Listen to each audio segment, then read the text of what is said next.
합성사진 음란물, 이른바 딥페이크 성범죄 공포가 확산되는 가운데 광주에서 올해 상반기 이와 관련한 여학생들의 신고가 잇따랐던 걸로 드러났습니다. 하지만 학교 현장에서 피해 신고를 대수롭지 않게 대처한 사실이 뒤늦게 드러나 논란입니다. 보도에 김영찬 기자입니다.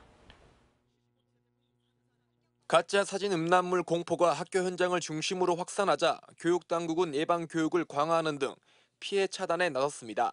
그러나 전문가들은 가짜 사진 음란물 범죄를 초창기에 막을 수 있었다고 주장합니다. 올해 들어 광주의 한 디지털 성범죄 상담소에 접수된 범죄 피해 사례는 4건, 모두 10대 여학생이었습니다. 피해자들이 상담소로 발길을 돌린 이유는 학교 측의 소홀한 대처가 가장 컸습니다. 가해 학생과 분리조차 안 됐고 학교폭력심의위원회에서는 오히려 가해 학생을 감싸면서 유야무야 끝나고 말았습니다.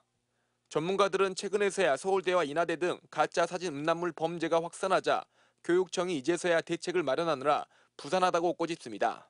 학교에서도 이제 심각하게 받아들이고 이거에 대해서 대처를 하려고 하지만 지금 이전에 이런 비슷한 사례가 있을 때는 지금처럼 이렇게 적극적으로 대처하려고 하지 않았던 것 같아요.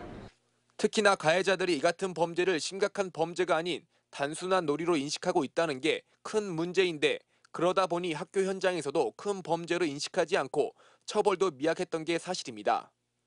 반포하는 행위, 똑같이 5년 이하의 징역 또는 5천만 원 이하의 벌금에 처한다고 있습니다. 그리고 영리 목적으로 이러한 행위를 하면 7년 이하의 징역에 처하고 있고요. 언론이 서울대와 인하대에서 발생한 딥페이크 문제를 제기하고 이게 전국 일선 학교의 강범위하게 퍼져 있는 현상이라는 사실이 확인되고 나서야 교육당국이 대책 마련에 나선 상황. 가짜 사진 음란물 범죄 피해자들의 호소에 좀 더 일찍 귀를 기울였다면 피해를 줄이고 예방할 수 있었을 것이라는 지적이 나오고 있습니다. MBC 뉴스 김영창입니다. 언제 어디서나 내 손 안의 뉴스. 광주 MBC 뉴스 유튜브 구독으로 함께하세요.